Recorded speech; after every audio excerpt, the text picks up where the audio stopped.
ಗೊತ್ತೇ. ಏನಾಯ್ತು ಅಲ್ಲಿಗೆ ಹೇಳಿದ್ರೆ ಇವನು ಬ್ರಹ್ಮನೊಬ್ಬನೇನೆ, ಜಗತ್ತೂ ಇಲ್ಲ, ಇವನು ತೋರ್ತಾ ಇದೆ. ಅದರ ಕಾರಣ ಏನು? ಅವಿದ್ಯಾ ಅನ್ನೋ ದೋಷ. ಅವಿದ್ಯೆಯೂ ಸಹ ಉಳ್ಕೊಂಡ್ಬಿಡ್ತಲ್ಲ ಅಂದರೆ ಉಳ್ಕೋದು, ಆದರೆ ಅದು ಸಹ ಕಲ್ಪಿತಾನೆ, ಅದು ಸಹ ಇದೇ ಇರುವಂಥದ್ದೇ ಆಗಿದೆ. ಪರಂಪರೆ ಬರುತ್ತಲ್ಲ ಅದು ಬರಲಿ. ಕೊನೆಗೇನಾಯಿತು ಅಂದರೆ ಬ್ರಹ್ಮನೊಬ್ಬನೇ ಉಳ್ಕೊಂಡ. ಒಂದು ಅನಾದಿಯಾಗಿ ಇರೋದರಿಂದ ಪರಿಹಾರ ಕೊಡ್ತೇವೆ. ಅದಕ್ಕೆ ವ್ಯಾಕರಣ ಹೇಳಿದ್ರು. ಆಯ್ತು, ಹಾಗಾದರೆ ಒಂದು ಈಗ ನಮ್ಮ ಸ್ವರೂಪ ದೇಹ ಇದೆ, ಅದು ಅನಾದಿ, ನಮಗೆ ಗೊತ್ತಿಲ್ಲ, ಮುಂದೆ ಗೊತ್ತಾಗುತ್ತೆ. ಸಾಧನೆ ಎಲ್ಲ ಮೇಲೆ ಸಾಧನೆ ಮಾಡ್ತೀವಿ ಅಂದ್ಕೊಳ್ಳಿ, ಮುಂದೆ ನಮಗೆ ನಮ್ಮ ಸ್ವರೂಪ ದೇಹ ಗೊತ್ತಾಗುತ್ತೆ. ವಿಷಯವಾಗಿರುವಂತಹ ಸ್ವರೂಪ ದೇಹ ಅನ್ನೋದು ಅನಾದಿ ಆಗಿದ್ದರೂ ಸಹ, ಗೊತ್ತಾಗದೇ ಇದ್ರೂ ಸಹ, ಈಗ ಮುಂದೆ ಅದರ ಜ್ಞಾನ ಅನ್ನೋದು ಹುಟ್ಟಲೇಬೇಕಲ್ಲ, ಅದು ಹುಟ್ಟಿದೆ, ಅದು ಅನಾದಿ ಅಲ್ಲ. ನಮ್ಮ ಸ್ವರೂಪ ಜ್ಞಾನ ಅನಾದಿ ಅಲ್ಲ, ಸ್ವರೂಪ ದೇಹ ಜ್ಞಾನ ಹುಟ್ಟತ್ತೆ ಕೊನೆ. ಆಮೇಲೆ ಹಾಗೆಯೇ ಅವಿದ್ಯೆ ಅನ್ನುವುದು ಅನಾದಿ ಆಗಿರ್ಬೋದು, ಆದರೆ ಅದರ ಜ್ಞಾನ, ಈಗ ನನಗೆ ಒಂದು ವಸ್ತು ಬಗ್ಗೆ ಗೊತ್ತಿಲ್ಲ, ನಂಗೆ ಆ ವಸ್ತು ಬಗ್ಗೆ ಗೊತ್ತಿಲ್ಲ ಅನ್ನೋ ಜ್ಞಾನ ಇರಬೇಕಲ್ಲ. ನಾನು ಪರೀಕ್ಷೆಗೆ ಏನು ಓದಿಲ್ಲ ಅಂದರೆ ಪರೀಕ್ಷೆಗೆ ಓದಿಲ್ಲ ಅನ್ನೋ ಜ್ಞಾನ ಇರಬೇಕಲ್ಲ. ಹಾಗೆ ಅವಿದ್ಯೆ ಅನ್ನೋದು ಅನಾದಿಯಾದ ವಿಷಯ, ಅದ್ರ ಬಗ್ಗೆ ನಾನು ಏನು ಅದರಿಂದ ತಲೆ ಕೆಡಿಸ್ಕೋಬೇಕಾಗಿಲ್ಲ ಅಂದರೂ ಸಹ ಅದರ ಜ್ಞಾನ ಅನ್ನೋದು ಒಂದಲ್ಲ ಒಂದು ಕಾಲ ಮುಟ್ಲೇಬೇಕಾಗುತ್ತೆ. ಆ ಜ್ಞಾನ ಹೆಂಗೆ ಬಂತು? ಒಂದು ದೋಷವನ್ನು ದೋಷವಾಗಿ ತಿಳ್ಕೊಂಡ್ರೆ ಜ್ಞಾನ ಪ್ರಮಾಣ ಆಗ್ತದೆ. ಅಂದರೆ ಮರಳುಗಳಲ್ಲಿ ನೀರಿದ್ದಂಗೆ ಕಾಣಿಸ್ತಾ ಇದೆ, ಅದು ನಾನು ನೀರಲ್ಲ, ನೀರು ಥರ ಇದೆ ಅಂತಲೇ ತಿಳ್ಕೊಂಡ್ರೆ ಆ ಜ್ಞಾನ ಸತ್ಯ ಪ್ರಮಾಣ ಆಯಿತು. ಯಾಕಂದ್ರೆ ಸರಿಯಾಗಿ ವಸ್ತು ತಿಳಿಸ್ಕೊಡ್ತಾ ಇದೆ. ತಪ್ಪಾಗಿ ತಿಳಿಸ್ಕೊಂಡ್ರೆ ಅಪ್ರಮಾಣ. ಈಗ ಅವಿದ್ಯಾ ಅನ್ನೋದು ಅವಿದ್ಯಾ ಅಂತ ತಿಳ್ಕೊಂಡ್ಬಿಟ್ರೆ ಆ ಜ್ಞಾನ ಏನಾಯಿತು? ಪ್ರಮಾಣ ಆಯಿತು, ಸತ್ಯ ಆಯಿತು. ಹಾಗಾದರೆ ಕೊನೆಗೆ ಏನಾಯಿತು? ಮನು ಉಳ್ಕೊಂಡ, ಸತ್ಯವಾದ ಇನ್ನೊಂದು ಜ್ಞಾನ ಬಂತಲ್ಲ, ಅಂದರೆ ಎರಡಾಯಿತು. ಒಂದೇ ಉಳ್ಕೊಳ್ಳುತ್ತೆ, ನಿಮ್ಮ ಉದ್ದೇಶ ಸಿದ್ಧಿ ಆಗಲ್ಲ. ಅದಕ್ಕೇನು ಮಾಡಬೇಕು ಪರಿಹಾರ?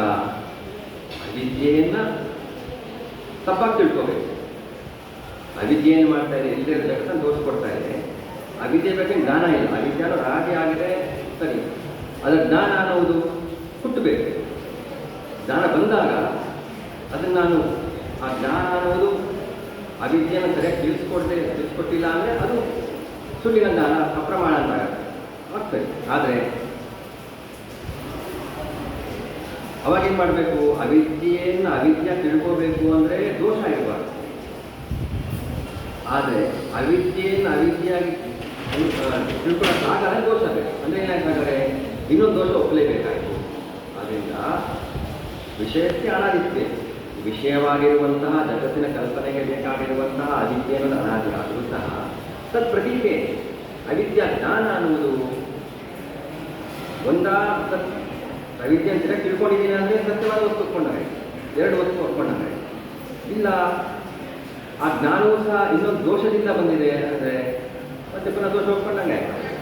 ಹಾಗಾದರೆ ಅವಿದ್ಯೆ ವಿಚಾರದಲ್ಲಿ ಅನಾದಿ ಅಂದ್ಬಿಟ್ಟು ಪ್ರಾಬ್ಲಮ್ ಸಾಲ್ವ್ ಮಾಡ್ಕೊಂಡು, ಅದರ ಜ್ಞಾನ ವಿಚಾರದಲ್ಲಿ ಪುನಃ ಒಂದು ದೋಷ ಒಪ್ಕೊಂಡು ಅದರ ಜ್ಞಾನ ಬಂತು ಅಂತ ಹೇಳಿದ್ರೆ ಆ ದೋಷ ಬಂದರೆ ಮತ್ತೆ ಬೆಳ್ಕೊಂಡು ಹೋಗುತ್ತೆ.